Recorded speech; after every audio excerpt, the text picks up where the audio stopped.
مساء الخير على حضراتكم.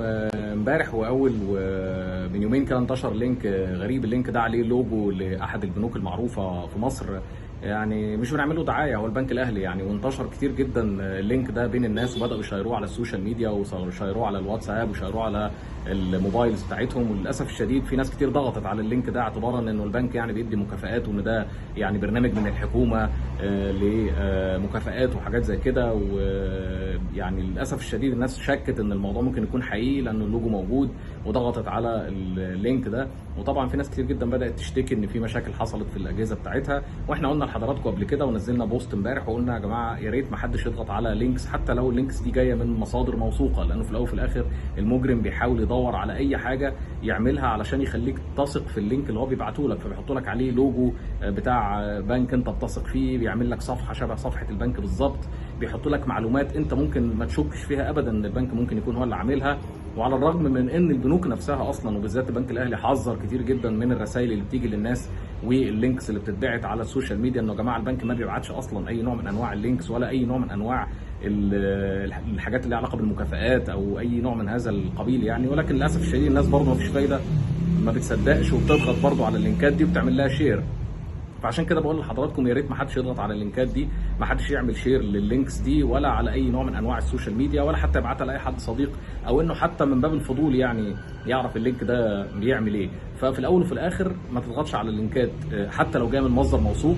اتاكد من المصدر الاول، شوف فعلا المصدر ده عامل مبادره مثلا، عامل اي حاجه، دور الاول قبل ما تضغط على اللينك ده. ويا ريت ما تضغطش على اي لينكات من اي مصدر حتى لو مصدر موثوق زي ما قلت لحضرتك.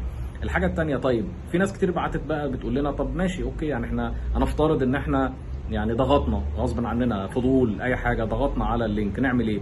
طيب اول حاجه يعني عشان تبقى مور سيف من وجهه نظري، ان انت طالما ضغطت فالضغط لوحده ممكن ما يكونش هو يعني المشكله الكبيره اللي ممكن تحصل لك منه، الا لو مثلا اللينك ده بينزل فيروس على الجهاز بتاعك او على التليفون بتاعك. طبعا انت لو بتنزل اي برامج او بتنزل اي حاجه زي كده على التليفون ممكن تؤدي لاختراق التليفون بسهوله جدا. وبالتالي لو انت مثلا ضغطت على اللينك ده، مفترض ان اللينك ده لو عليه فيروس او عليه اي حاجه مضره ممكن ينزل على التليفون بتاعك ويخترق التليفون ويسرق الداتا اللي موجوده على التليفون، ويسرق حاجات كتير جدا من الموجوده على التليفون بتاعتك، بما فيها بقى لو انت بتعمل سيف لارقام البطاقات الخاصه بالائتمان، او مثلا المعلومات بتاعت المحفظه الرقميه وخلافه من المعلومات المهمه. وده طبعا بنحذر منه ومحدش يعمله، ومحدش سايب المعلومات دي اصلا على التليفون، محدش يعمل سيف للمعلومات دي على التليفون.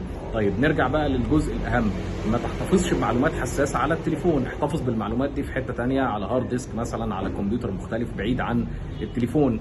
طيب نعمل ايه لو ضغطنا برضو على اللينك؟ اعمل ريست للتليفون لو انت ضغطت على اللينك او حطيت اي معلومات. ولو حطيت اي معلومات حاول تبادر ان انت تغير المعلومات دي بسرعه جدا، لانك مش عارف ايه اللي هيتعمل بالمعلومات دي. الحاجه الثالثه والمهمه انك لازم تنزل برامج انتي فيروس وبرامج حمايه من برامج التجسس. عندك مثلا مالوير بايتس، عندك لوك اوت سكيورتي، عندك افاست سكيورتي، في برامج كتير ممكن تستخدمها على التليفون او على الاجهزه اللي بتستخدمها على الانترنت. مره ثانيه مفيش اي جهه بتطلع اي مبادره لمكافآت او اي حاجه زي كده الا لما بيتعلن عنها وبتبقى معروفه. فيا ريت ما حدش يضغط على اللينكات اللي من النوعيه دي او يعمل لها شير لاي حد. ودايما احتفظ بنسخه احتياطيه من ملفاتك على جهاز تاني خالص منفصل على الانترنت، ويا ريت ما يبقاش التليفون. ونتمنى لكم السلامه.